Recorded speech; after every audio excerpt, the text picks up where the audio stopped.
Have you ever gotten a message from someone after they were already gone? Well, this is what happened to me. It started like any other weekend. Evan had been talking about hiking Ridgewater Trail for days, saying he needed some time alone to clear his head. Normally, I'd laugh it off. He loves solo trips. But that morning, something felt off. He wasn't joking like usual. He didn't tease me about being lazy or unprepared. His eyes kept flicking toward the window like he was expecting something, or dreading it. "Are you sure you want to go alone, Ashant?" I asked, handing him his water bottle. "Yeah," he said, forcing a smile. "I just need some space, you know?" I nodded, though unease gnawed at me. That smile didn't reach his eyes. He left around 7 a.m., waving without looking back. I didn't think much of it at the time. I assumed he'd check in later, like he always did. By Sunday evening, he still hadn't returned. My phone was silent. My gut told me something was wrong, but I tried to rationalize it. Maybe his phone died. Maybe he lost signal. Maybe he just wanted to be alone. Then just past 3 a.m., my phone buzzed. A message from Evan. "Something bad is going to happen. I can hear it outside my tent." I froze. The words were short, almost frantic. No emojis, no reassurance. Just fear. I tried calling him. Nothing. No ringing, no voicemail. Just silence. That's when I knew I couldn't wait. I had to find him. I grabbed my jacket, flashlight, and water and drove toward Ridgewater Trail. My mind raced with worst-case scenarios, but part of me refused to imagine what I might actually find. When I arrived, the parking lot was empty except for his car. The door was unlocked.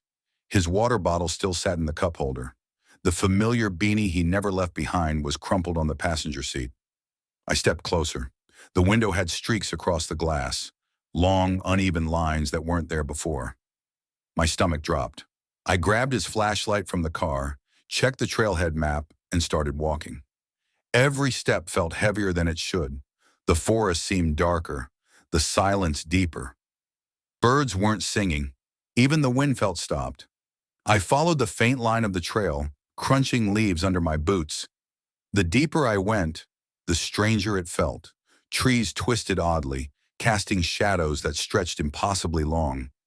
My phone buzzed. A message from Evan's number. "It's here. Don't come." I froze. My instincts screamed at me to run, to go back. But I couldn't. I had to find him. Then I heard it. Footsteps, not light ones. Heavy, uneven, slow, too long for a human stride. I turned. Nothing. Another message. "I can hear you. It's close."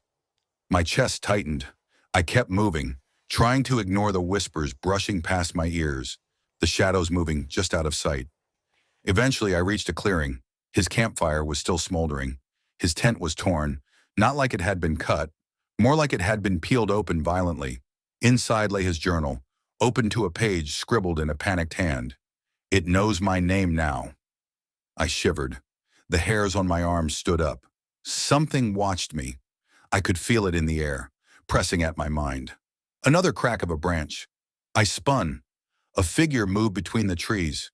Too tall, too thin, jerky, unnatural. I ducked behind a tree, heart hammering. The figure paused. It tilted its head like it was studying me. I pressed forward cautiously.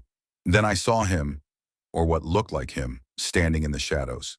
Dirty clothes, pale skin, arms hanging strangely. "Evan," I whispered.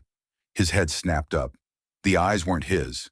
They were hollow, black, filled with something ancient and hungry. He, or it, moved toward me with jerky, unnatural movements. I ran. My lungs burned, branches tearing at my clothes. Behind me, a voice, Evan's voice, layered with something else, whispered, "You shouldn't have come." I plunged deeper into the forest, trying to follow his location on my phone. The dot didn't move. It stayed in one place, glowing ominously. Shadows shifted unnaturally as I ran, trees bending slightly as if guiding me. The messages kept coming. "I'm not me. It knows you're here. Run!" Every time I blinked, I saw glimpses of him. Evan, but wrong. Limbs too long, movement jerky, posture unnatural. I screamed his name, but all that came back was silence. After what felt like hours, I reached another clearing. His phone lay on a rock, still warm. I picked it up and saw a video recording. 37 seconds. At first, just darkness. Then his voice. "Don't look for me." Then something low, guttural, layered over his voice. Something that didn't belong. A long, wet inhale, the scraping of claws. Then silence. I looked up. In the tree line, a figure waited, motionless, tall, twisted, impossibly wrong. Its head tilted slightly, like it was learning, calculating. A text. "It wants you now." After locking myself in, I thought I was safe. I was wrong. Every creak, every gust of wind made me jump. Then the tapping started, light, deliberate, coming from the window. I checked my phone.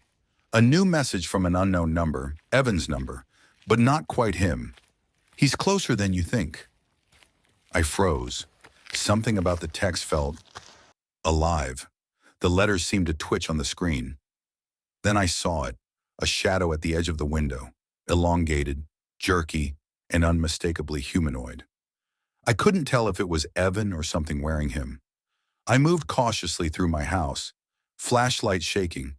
The doors slammed behind me on their own. Windows fogged as if breathing.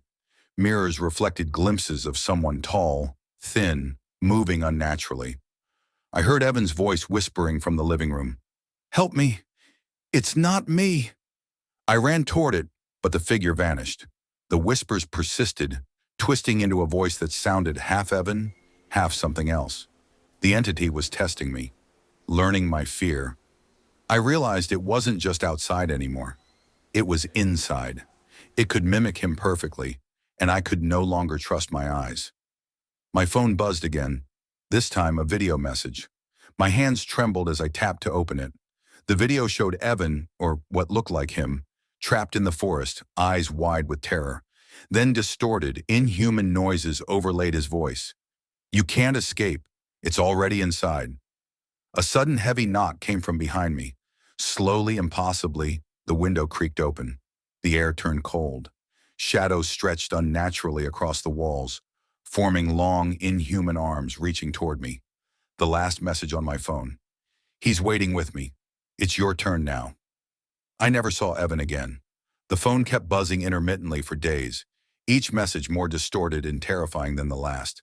Sometimes when the wind is right, I swear I hear a whisper. "He's watching." I never leave the house. I never answer the door. I never look outside.